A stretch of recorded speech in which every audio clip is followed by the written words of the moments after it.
Thank you, Bob.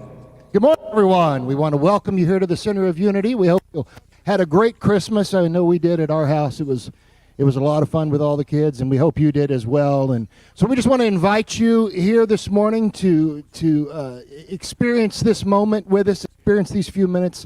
And this first song, "Open the Eyes of My Heart," it's asking, that God reveal Himself to us in our heart. When we open up our heart, we have that vision of what He wants for us this coming year. So we ask that would be placed in your heart this morning, that what He wants us to be this next year, what He wants me to be, that we'll find that this morning. Open the eyes of my heart, Lord. Open the eyes of my heart. I want to see You. I want to see You. Open the eyes of my heart, Lord. Open the eyes of my heart.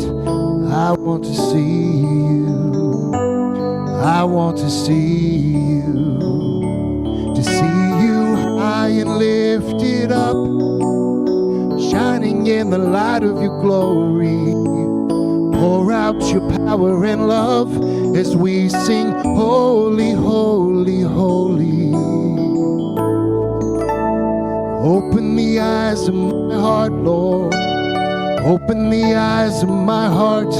I want to see You.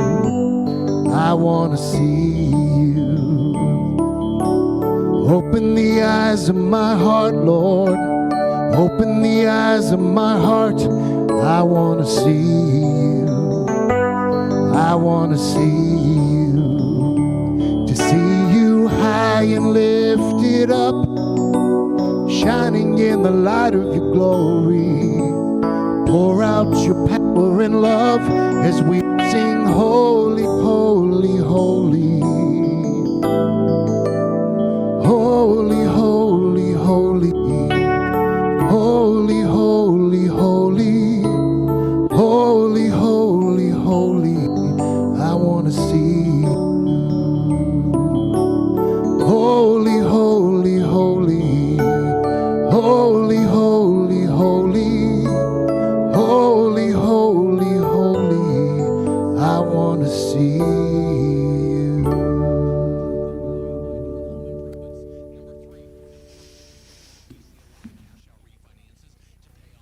Thank you, Jeff and Bob, and good morning, everyone. So glad you're here with us.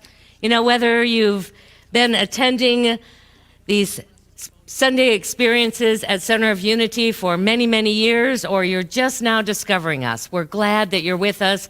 We hope that you feel our welcome and our desire to have you come and be whatever active part you can be a part in this time, and as we move forward into 2021 in a more active way, as we begin to discover this Sunday experience face to face and hug to hug once again. But we're happy that you're here right now.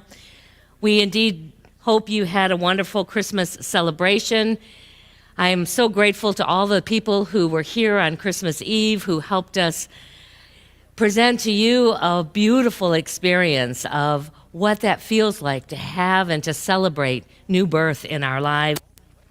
And I wanted to extend a special thank you to Sherry Pratt. I left her off the list, and boy, we could do nothing without Sherry here. She is our sound person extraordinaire, and we are grateful for all that she brings to this experience.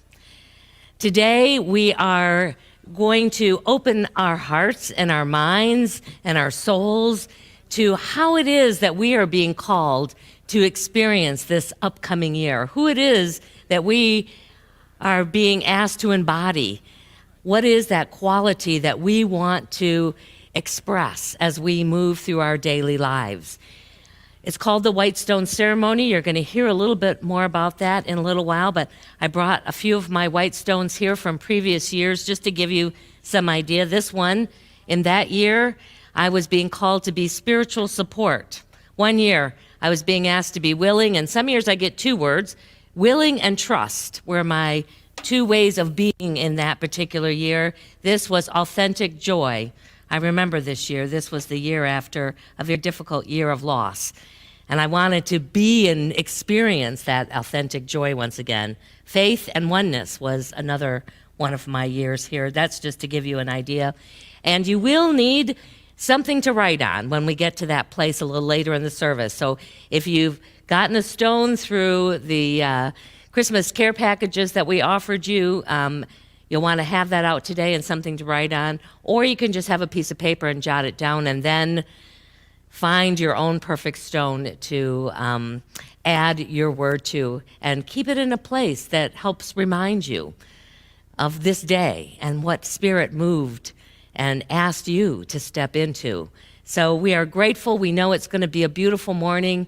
Glad that you're here, and grateful for what unfolds as we move forward. And so let us just begin as we center ourselves into this time and into this experience with an opportunity just to center ourselves fully into our minds and into our hearts so that we can truly receive all that is being offered to us today. We are grateful for each person here in this sanctuary that supports this service, and we are grateful to each person who has tuned in as they also say yes to this new way of being in this new year. We anticipate great good unfolding as the months unfold in 2021, and we celebrate that this is the year that we really get to feel grateful for and appreciate our oneness and being able to express that in a very close and tangible way. And so we just say thank you. Thank you, God. Amen.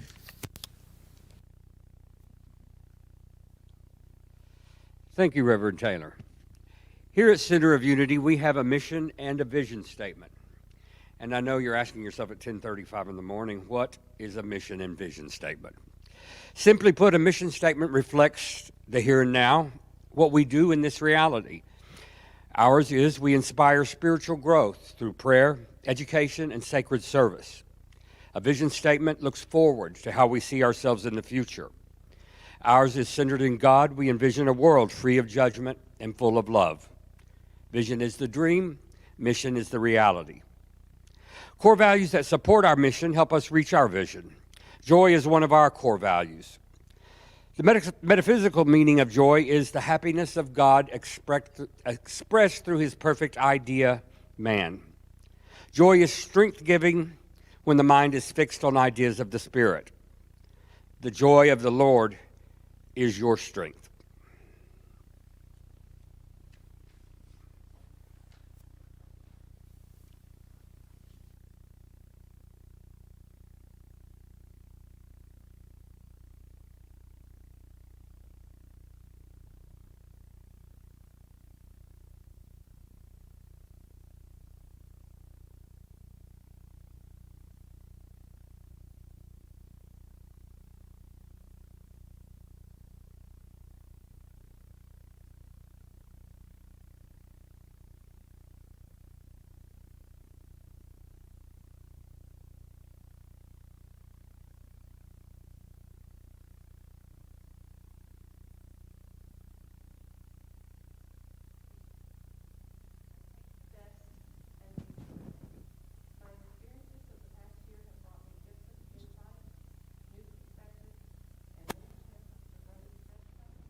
Today's daily word is release. I take the best and leave the rest. My experiences of this past year have brought me gifts of insight, new perspectives, many chances to grow and stretch myself, and perhaps the development of skills that serves me in my work or brings greater enjoyment to my leisure time. Some experiences have been painful or difficult. These too have offered their gifts. I accept that all has come my way. With gratitude, I bless it all. I find the gifts and release what no longer serves my growth. Assured that God is my dependable source, I release any pain of a financial setback. In the joy of restored health, I release any memory of illness. Grateful for all modes of connection, I release any pain of loneliness. I move forward feeling lighter, cleansed, and renewed for my journey forward. Do not remember the former things or consider things of old. Isaiah 43:18.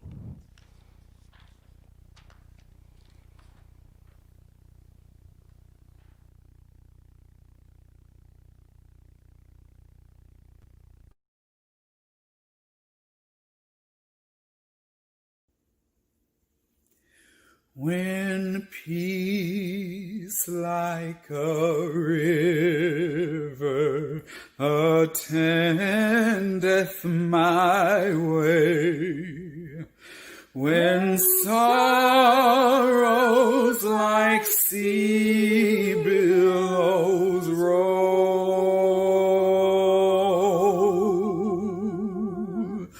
whatever my lot, thou hast taught me to say, it is well, it is well with my soul. It is well with my soul.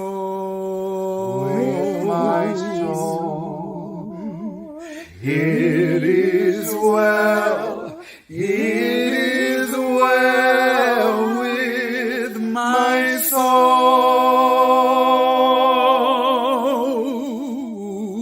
And Lord, haste the day when my faith shall be sight, the clouds be rolled back as a scroll,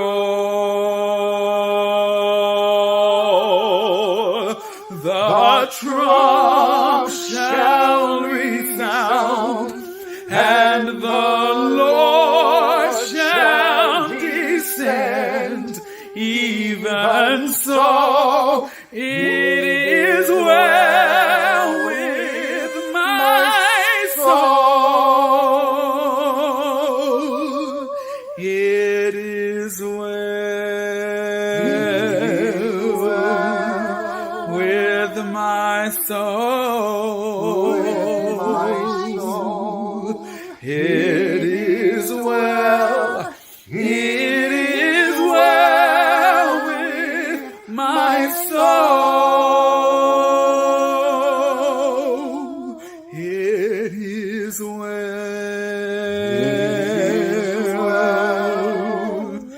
with my soul.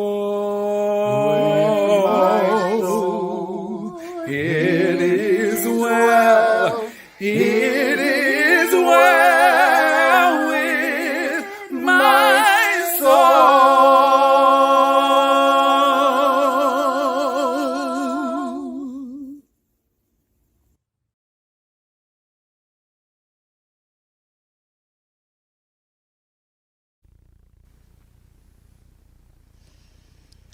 So as we move into this white stone ceremony, I would invite you, if you have the white stone that either we've passed out to you or that you have found for yourself, and just hold it during this message, because this stone is also going to help inform you. The stones that we gave out, these little white stones, come from Israel, and they've been mined between Hebron and Bethlehem. We purchased them from a company that's in Kansas, and there's a little history about how these stones and their coming into being in unity ceremonies came about. The owner and the founder of the company called Jerusalem, with the USA in capital, Stone Company, his name was Sam Natcham, and he was born in a mountain village near Jerusalem. So this is his home. He was a poor student, but he was very interested in the arts and eventually found an apprenticeship with a watchmaker. And at the age of 18, he met a foreign exchange student. Her name was Dana, and she was from the Kansas City area. And despite their initial language barrier, because he spoke almost no English and she spoke almost no Hebrew, they found this language of love that allowed them to carry their relationship and cement it during Dana's time in Israel. They continued to write after Dana returned home, and after finishing his time in the Army, he bought a one-way ticket. That is an affirmation right there that he was ready to come and build a life with her to Kansas City. He learned the language, he became a citizen, and he and Dana were married. And then he experienced some significant health challenges, and it ended the work that he had been doing here in the United States, which was rehabbing old houses. He was just physically not able to do it. And while sitting and asking for his own guidance about what was next for him, he got the idea to bring his beloved stone to this country. So the company was founded in 1995. It provides all different kinds of stone for kitchens, for bathrooms, for outdoor projects, and it ships to many areas all over the world now. In the early 90s, a Unity minister by the name of David Williamson, and he had a church in Hollywood, Florida, came up with this idea of the white stone ceremony, and he reached out to this company to see if they would make these smaller versions of the stone that comes from the Holy Land to be used in that ceremony. And so since 1977, we have business, at least a once-a-year business, to Jerusalem, USA in Kansas City, because there are Unity churches all over not only this country but the world who now embrace this process in which we can not only move into the year in a new way as we use our visioning and our affirmation skills, but to know the significance of this stone in our history of humanity. I'm going to share a little bit about that in just a moment here. So the white stone ceremony that was developed came out of the passage in Revelations. It comes from the 2nd chapter and the 17th verse. And this is when we're told in that dream state that on this white stone there would be a new name known only to us. The source of this white stone comes from the times when Jesus walked the planet and even before that, and it was certainly in use long after he was no longer physically here with us. And its significance was that when a prisoner was released from his incarceration, or a slave was given their freedom, they were given a white stone. And the white stone symbolized their freedom from bondage. It symbolized their ability to be a part of society in a new way. And it symbolized that they had indeed paid their debt, and they were now free to go and create and discover and be an active participant in all that was around them. That person was now free to move from one place to another. They were free of any restrictions that had been previously placed upon them. You know, how sweet is this connection as we reflect and sometimes still are in that heavy discussion about our own freedoms and how those show up in life and how we can express them and how they allow us to step in and be and express in ways that perhaps society in the past had told us we were not allowed to do. I don't know if any of you can relate to a time when you've had a spiritual awakening, one that released you from the prison. Sometimes it's the prison of addiction. Sometimes it might be the prison of our own limited beliefs. Sometimes it might be a prison of our own feeling of unworthiness that has kept us from being free to be who we have been brought onto this time and into this place to express. And when you finally discover that that freedom exists, that you can change that you can release that, what a feeling of weight that gets lifted off of our own spirits, off of our own limitations that we have in many ways given to ourselves or given our own bondage that has kept us from moving beyond those. How wonderful it is to understand this truth that we can be free. And it all lies within each of us.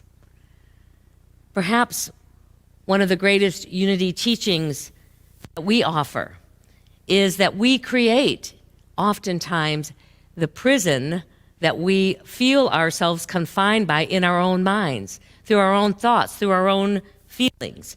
And we also then hold the key to its freedom.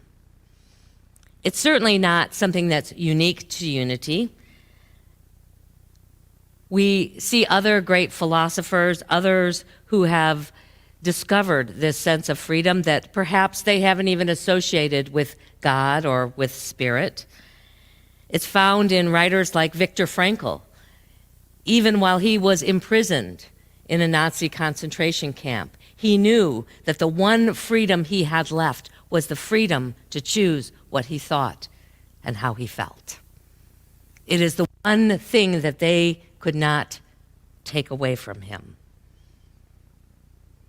You know, as we move from one year to the next, perhaps it's not as dramatic as when we discover our own freedom from something that has been holding us in and limiting us from doing what we want to do. But yet, each time we are willing to step in and to say, I have the ability to choose, to see life, and to be in the midst of life in new ways. It is a powerful celebration. And we want to claim it as often as we can. And certainly this annual tradition is one way to do that. The verse that Reverend Williamson built this ceremony upon is found in the second chapter of Revelations. And, you know, we don't really know who wrote the book of Revelation.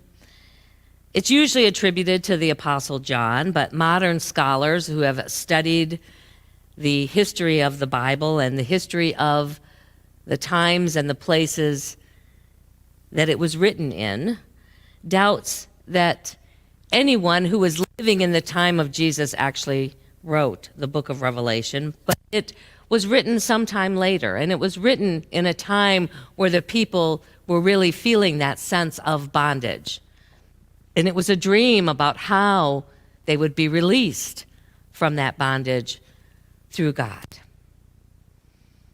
Most agree that this book is apocalyptic, which simply means that it's one that designates the end of time. That the end of time may not necessarily mean the end of all living beings, but the end of a time when, as a humanity, this experience of bondage would end. But in the Greek meaning of apocalyptic, what we discover is that it really means, as its core, a disclosure of knowledge or a lifting of a veil. It is that experience that we have when we no longer are limited to seeing life from just the lens that we have been given up until now, that there is an awakening that happens and we begin to perceive things in a new way. We begin to understand things in a new way. The writings of not only this book, but all of the Christian and Jewish traditional scriptures are symbolic. They are clothed with metaphors. They are mystical in many ways.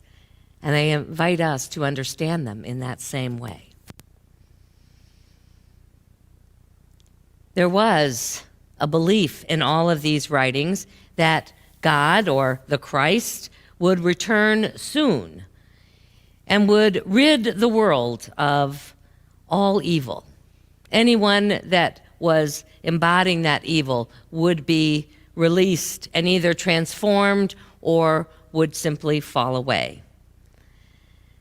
And hence, the common usage of this word apocalyptic came to being, of this time of ending. But we look what happens before that ending, and there is a series of messages that are conveyed. Many of them are to the individual churches that are newly forming in different parts of the region. The first was a message to Ephesus, and then Smyrna, and then the passage that we read today is read to the community in Pergamum. And the message that was sent to each of these were both a combination of chastising them for what they weren't quite doing right yet and encouraging them to step into life in a new way. When we look at trying to understand this from a metaphysical or perhaps even a mystical way, Charles Fillmore writes that this address, this passage in Revelations that we're looking at this morning, tells us that Pergamum represents that intellectual part of us, that intellectual consciousness in humanity, that thinking part of us. And as we continue to discover, our intellect can be a valuable tool when it's guided and directed by our spiritual or that divine part of us. And yet it can be less helpful when directed by our ego self, that part that's only getting its information from our senses of what we're seeing and feeling and hearing and tasting and touching. It's a very limited part of the way that we can really perceive and understand life.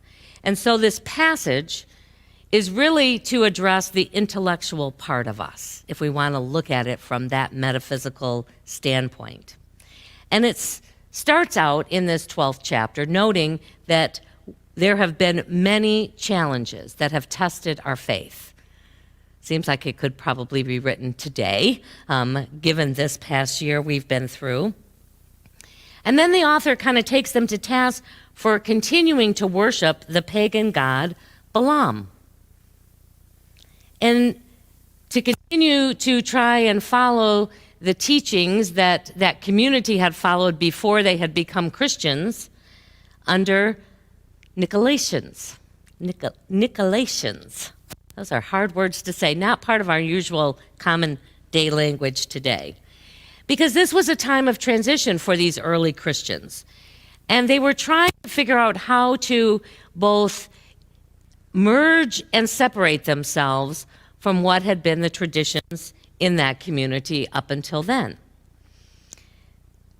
We have to remember that not all of the early Christians were from the Jewish tradition. Many had come from the pagan, and they didn't even have this concept of worshiping one God. They were accustomed to having various gods that they worshiped when they need different kinds of things going on in their life. But the Hebrew community had even their own challenges because they had been captured and moved and integrated with many other different societies. And there was this shifting that was happening even in the Jewish community to try and adapt and to try and be inclusive of all of the people that were living at that time. For Christianity was really meant to be a place where everyone was welcome, regardless of their standing in society, regardless of their religious upbringing, regardless of how they had lived up until that moment, that everyone was welcomed as a child of God. The passage that we look at today begins like this. It says, "Let anyone who has an ear to listen to what Spirit is saying to the churches hear. To everyone who conquers, I will give you some hidden manna, and I will give you a white stone, and on the white stone shall be written a new name that no one knows except for the one who receives it." You know, when we look at this first phrase of "let anyone who has ears hear," listen, pay attention, it was a very common phrase that was said. Jesus said it many times. In fact, when I looked it up, there was like close to 30 different passages where Jesus would start out by saying, anybody who has ears, it was sort of like begging the people, please pay attention, listen to what I'm saying to you. Jesus often taught when he said this that we had to hear, though, in a new way. We had to hear just beyond what our ears were hearing through the sound of his voice. We had to hear with our hearts. We had to hear with a mind that was open to some new way of understanding it. And in this passage, it's clear that when we are listening to Spirit, we have to also be open and willing to listen in a new way. Sometimes it's odd when we hear those voices inside of our head, or we feel a feeling welling up in our heart that doesn't seem to necessarily correspond to anything that's happening outside of ourselves. But we have to know that what we're really listening for is coming from within us, not outside of us. I know for me, when I first entered into this spiritual journey, one of the biggest challenges that I experience as we begin to hear a new voice, a different voice, an internal voice, as we begin to receive messages that are different from our past conditioning, is our ability to trust them. Because there's a part of us, that intellectual part of us, that will argue, well, that's just stupid. That doesn't make any sense. You can't do that. Oh, how is that even going to be possible? And yet, this is the journey that we're each asked to embark upon if we really do want to have our eyes and our hearts opened. We have to trust in these spiritual ideas that show up for us. This is the substance that we are given. This is, even in many ways, the manna that comes for each of us. In fact, that second part of this, the writer says, bread is this hidden manna. And I love the image that Spirit gives to us, that it comes in ways that aren't in the outer normal way in which we are fed. Not through the external bread, but this hidden manna that is something we can receive within. And he says, for anyone who conquers, I will give you that hidden manna. And what are we conquering? We're conquering our ability to allow just the intellect to be the way in which we are guided and the way in which we say yes. We are conquering our ability to really be able to hear this message that comes. Our human intellect will tell us to pay attention to the news. It will tell us to pay attention to the economic predictions, to the challenges that we face in the midst of a pandemic, and to believe every outer condition has the ability to change the good that we receive.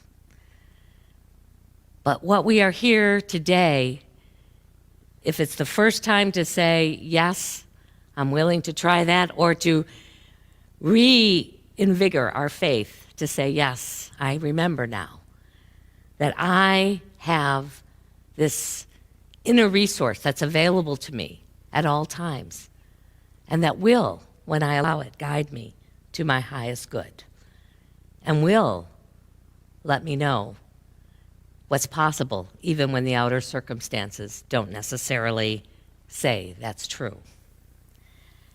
How much more secure will we feel when we know that we are able to conquer whatever shows up for us, when we are guided, when we listen, and when we follow. And then we're told that the Spirit will give us this white stone. Fillmore says, as we look at his metaphysical writings, that the white stone is faith. This is the rock in which Peter built his church upon. It wasn't necessarily a physical rock structure, but it was the rock of faith that we began this journey into greater and greater glory. Our consciousness is established in the faith of God. It is our rock. And so this is the outer reminder of that inner rock, that inner stone that we have placed our journey upon. It's a reminder that there is an everlasting foundation to rely upon, no matter how the sands may shift in our world. And it's a simple symbol of the realness of our faith. It's a way to sort of touch it and be reminded of it in our daily lives. So when the scripture says, I give you a white stone, and on the white stone is written a new name that no one knows except for you. What we are saying is this new name is what comes to you, and it doesn't have to be shared with anybody. This is for you, and it is to guide and to support and to encourage you as you walk the journey this coming year. This new name is a new concept of yourself. And no one knows it, for it is unique to you. No one has to agree with it. No one has to believe it except for you. You know, every time we saw a name change in the Bible, it signified a new understanding and a new increased awareness. We see that as the people of the stories moved from one place of understanding and being into a new, they were often given a new name. And this is true for each of us too. So it is our opportunity today to see what new name Spirit is inviting us each to step into. It can be a state of being. It can be a word that you're hoping to step into in a new way in the outer world. It can simply be something that may not make sense to you right in this moment, but will as it unfolds. So we're going to play a video here of when I pray, and I invite you to know that you have the ears to hear Spirit speaking within you. Be still and hear the new name that Spirit is writing on your white stone. Perhaps it's a new quality seeking to find expression in you. But whatever you hear, simply be willing to write it on the stone and to trust and have faith that the rest will be revealed.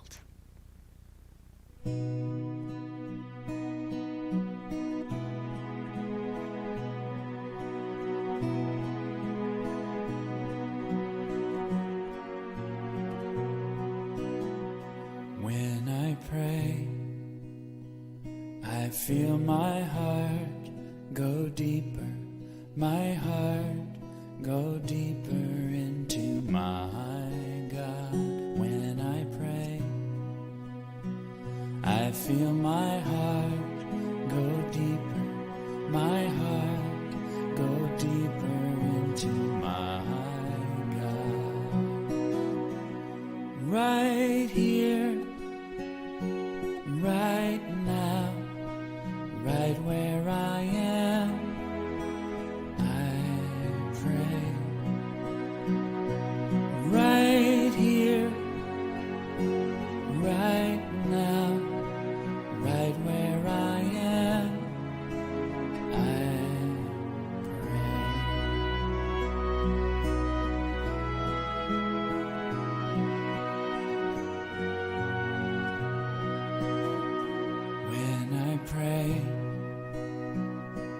feel my soul go deeper, my soul go deeper into my God.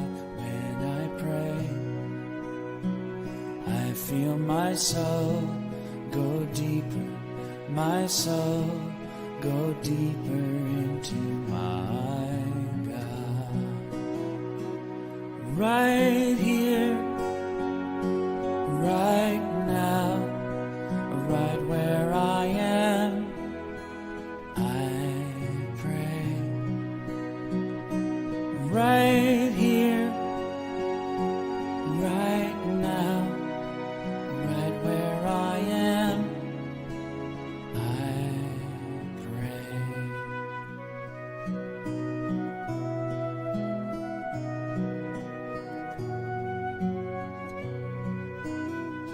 When I pray, I feel my love go deeper, my love go deeper into my God. When I pray,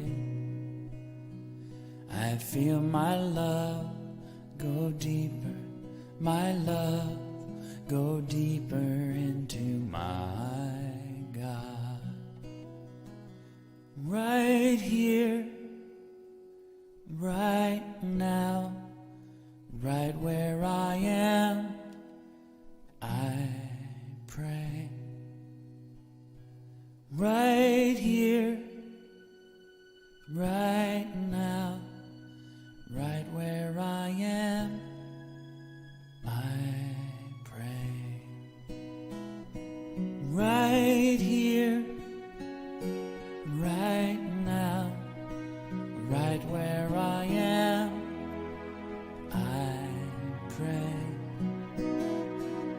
Right here, right now, right where I am, I pray.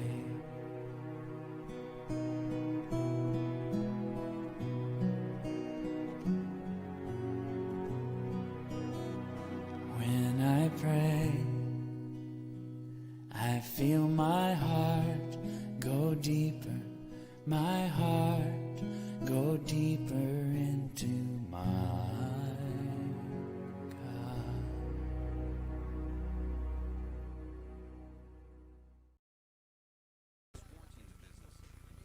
If you haven't already, shut your outer eyes and just taking a deep breath. We're going to take just a moment to listen.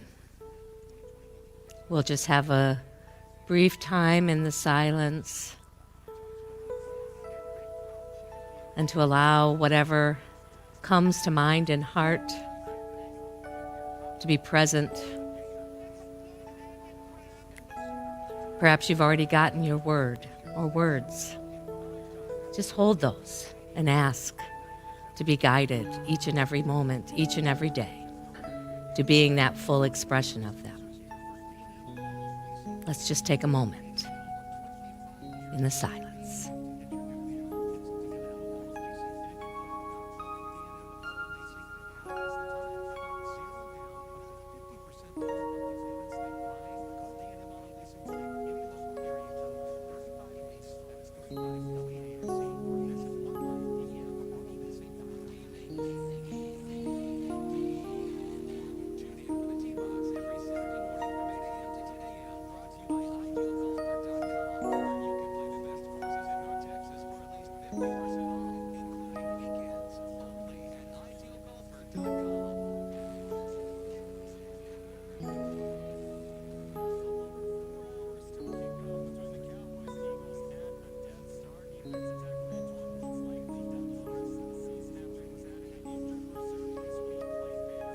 And as you begin to bring your awareness back to this time and space, bring with you this awareness that there is that inner guidance always waiting, always seeking to support you. You just need to take a moment, take a breath, and center your attention in your heart space to connect with it.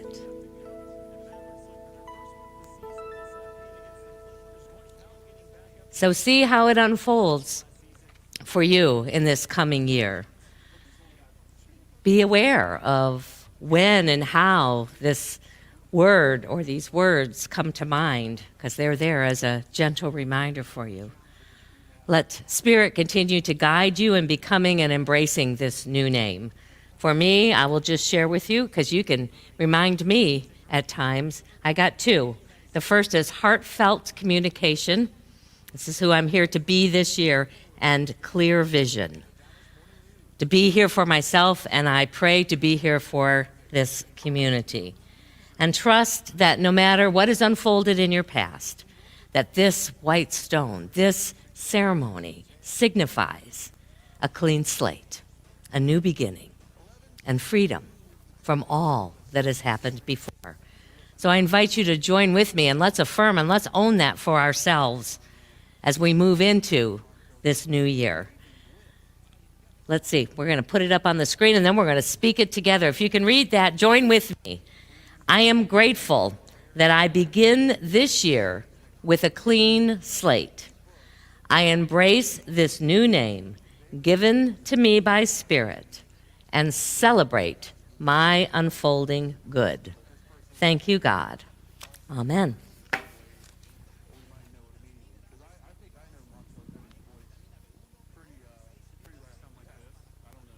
And now comes the time when we ask for your continued support through tithing of love offerings, knowing that you contribute and tithe to where Spirit leads you. And would say our offering, blessing, divine love, as me, blesses and multiplies all that I am giving, all that I am receiving, and all that I am. And if you're a first-time visitor, or someone who's returning after an absence, or perhaps you just like to go on the internet and fill out forms, we encourage you to do this. Go to centerofunity.org/connect and fill out the connection card you find there. We'd love to know you were here today. This week's appreciation goes out to two very, very, very deserving people, Sherry Pratt and Nick Bell. Two individuals you don't see much, maybe not hear much, but if they were not here, you would not really see much or hear much. Thank you, Sherry and Nick. We love you. We bless you. We acknowledge the Christ in you. Namaste.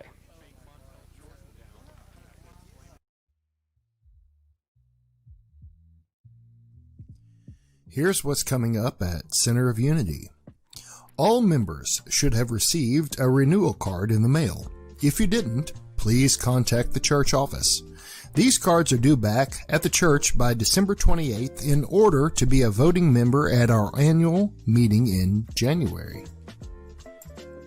We have another special service this week. Join us on Thursday, December 31st at 5 p.m. when we'll release what no longer serves us and invite greater good into our lives. You will not want to miss this powerful service. Every Tuesday at 11:30 a.m., Reverend Linda leads a metaphysical Bible interpretation class on Zoom. All are welcome to join. The Zoom ID is on the screen, or you can access it from our website or the Center of Unity app.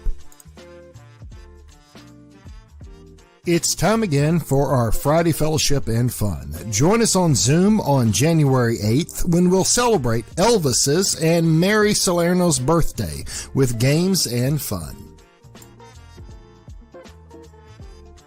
Caring Circles begin January 3rd. These small groups will meet weekly to foster a connection with each other and Spirit as they dive deeper into the exploration of the book, Hell in the Hallway, Light at the Door. There are multiple days and times to accommodate all schedules. Space is limited, so visit centerofunity.org/events to join a group. Do you pray? Have you ever questioned if you're doing it right? Is it even effective? For 5 Thursdays beginning January 14th, an interactive group will gather to learn how to deepen the experience of God's presence and power. Watch your email for more information about joining this group of explorers. Every Sunday, we gather on Zoom before church to say hey and catch up. Come join us from 10 to 10:25 a.m. The Zoom ID is on the screen, or you can access it from our website or the Center of Unity app. Adult Sunday School meets on Zoom right after service. All are welcome to join. The Zoom ID is on the screen, and you can access it from our website or the Center of Unity app. It has never been easier to give. We have 5 ways to which you can donate to Center of Unity. You can drop your donation off at the church, mail it to our post office box, visit our website or the Center of Unity app, or you can simply text 817-606-8768 and follow the prompts. Your continued support is greatly appreciated.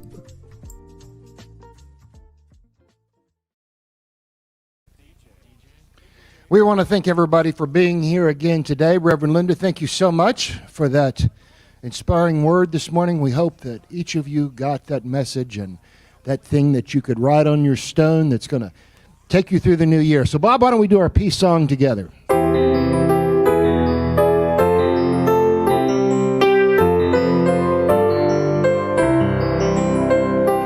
Let there be peace on earth, and let it begin with me. Let there be peace on earth, the peace that was meant to be. With God as our Father, family all are we.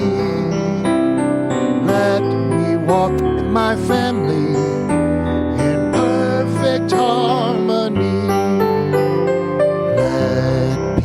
Begin with me, let this be the moment now. With every step I take, let this be my joyous vow.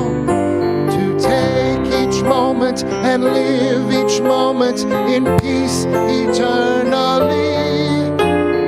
Let there be peace on earth, and let it be.